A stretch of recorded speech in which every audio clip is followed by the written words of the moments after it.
Dong, Dong, Oh, magtanong ako kung anong nasasaloobin mo tungkol sa darating na impeachment ni Vice President Sara Duterte saan? Sa Senado o saan? sa Senado.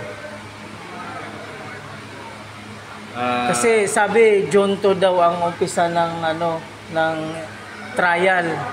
Anong sasaloobin mo kung ano talaga ang kinanatnan natin? ini-invest lang nila si Sara pero wala naman silang yung matibay na basihan. Pamumulitika lang yung ginagawa na yan, lalo na yung mga sa Kongreso. Pilit nila sinisiraan yung mga Duterte. Binabagsak nila kasi alam nila na malakas yung mga Duterte. Dadaan pa yan sa Senado. What if kung ma-impeach si Sara, sino ba ang kung sa sunod na eleksyon na presidential, pwede kaya si Pulong yung kapatid niya? Marami pang Duterte susunod. Tandaan nyo yan. Weather lang yan. Kasi nga Andiyan pa sila na ipulong. Kasi nga minamadali sa Kongreso yung impeachment isa kasi nga pinagkaisahan nila kasi nagkabayaran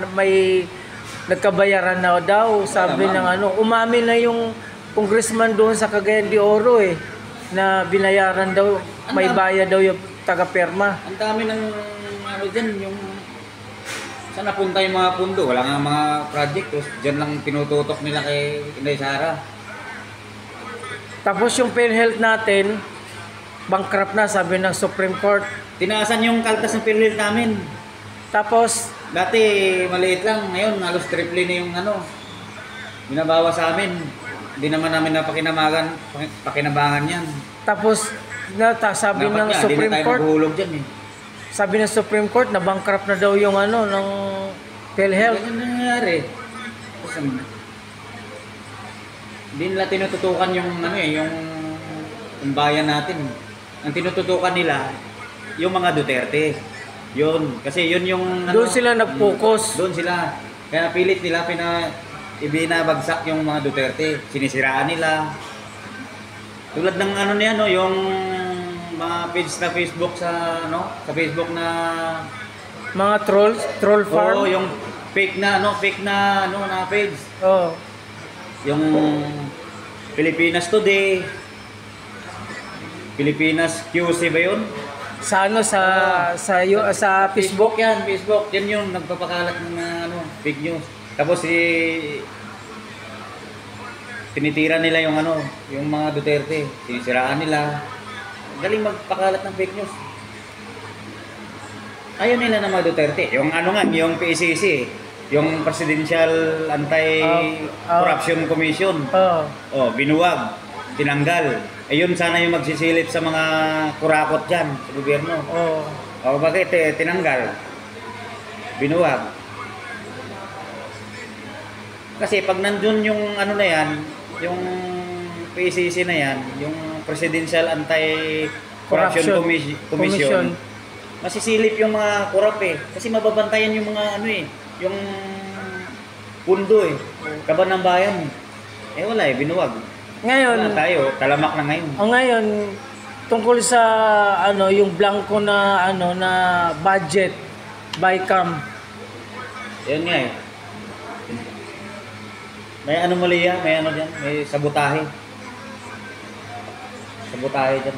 Ginawa diyan. Parang wala nang direksyon yung Pilipinas, no? Wala na. Mahal na yung Sapsap na sapsap, 1 kilo, 450. 1 kilo? Sapsap, 450? Puro tinik naman yun. Masarap din sana. Masarap din yung presyo talaga Grabe, Karne, ang mahal na din. Karne, isda. Ang baboy, 350. 350 na yung 1 kilo. Wala na, sobrang mahal ng bilihin ngayon talaga. Wala na. Pati gulay.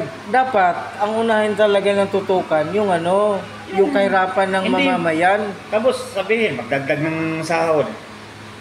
Magdagdag ng 200. Ano mangyari sa 200 kung babawi naman sa bilihin? tataasan din yung bilihin, doble pa. Oh. Dapat ang tutukan nila yung paano Pababain yung oo, mga, yung mga ano, bilihin. Hindi yung puro sila dagdag, puro pa rin sila pabango sa mga sa mamayang Pilipino. Wala din. Hindi nabubuo ang mga Pilipino ngayon.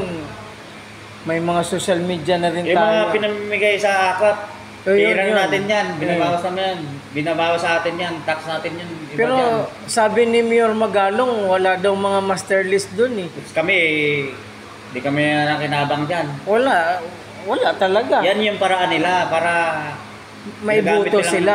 yung mga kapos, ginagamit nila. Eh yan, pansamantala lang naman yan eh. Bibigyan ka 5,000, 3,000, pansamantala lang yan. Ang kailangan ngayon sa atin, trabaho, hindi yung mamigay ng pera para magpabango. Front lang nila yan, pamigay ng pera. Pero yung ibang pera, saan napunta? Di ba? Wala na sa direksyon talaga itong Pilipinas. Wala talaga. May ano ba, pagbabago, bago Pilipinas ba? Wala nga.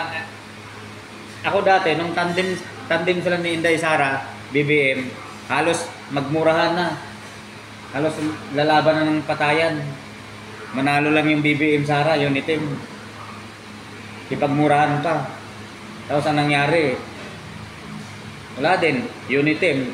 Bagong mukha, bagong Pilipinas. Budol team pala. Budol team, Nabudol hindi tayo. Unitim.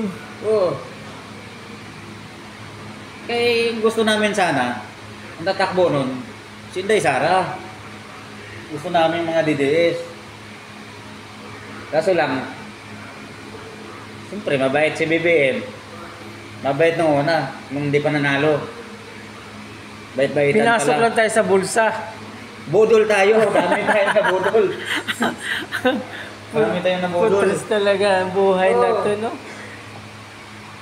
Ipagsigawan pa, napaos-paos pa tayo kahit saan rally. Rally sa Grand Larry dun.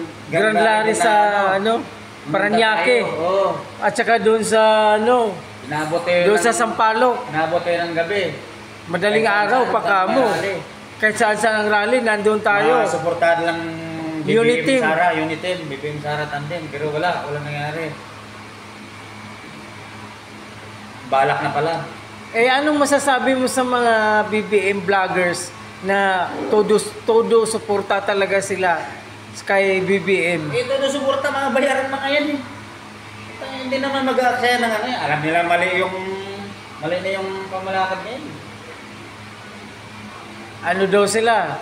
Talagang supporters BBM sila forever daw. Tapos Maria Jose, kalokohan yan. Supporter sa pera. Ito, last na. Anong sabihin mo kung anong gusto mo sa PhilHealth mangyayari? Dapat nga, di na tayo maghulog sa PhilHealth eh. Wala naman pakinabang, ipunin na lang namin. Bakit mo kinakaltasan kami ng 500. 500 na? Oh, kung ipunin lang namin yan, di kahit magkasakit kami, may pera kami mahugot. Eh ngayon, wala nang pera yung PhilHealth. Wala na. Bangkarote na. Tatanggapin pa ba yung PhilHealth card natin? Kinuha yung pundo ng PhilHealth. Nilipat sa Oo. akap. Tapos, ang nangyari, tayong manggagawa, Nawalan. Tayo nawalan. dinagdagan yung yung kalkas. Oo. Contribution natin. Dapat sa na lang, pag-ibig at saka sa SSS na lang yan eh. Wala Yan ang talaga. problema dyan. Wala na. Oh, last na sabihin mo. Sabihin mo sa kanila. Eh, good luck na lang sa lahat. Good luck na lang sa lahat ng Oo. ng Good luck na lang. bumoto doon sa impeachment ni Sara mga congressman kasi hindi talaga kayo mananalo. Mananalo mga yan, sunod. Ah, Kaya sige. sila.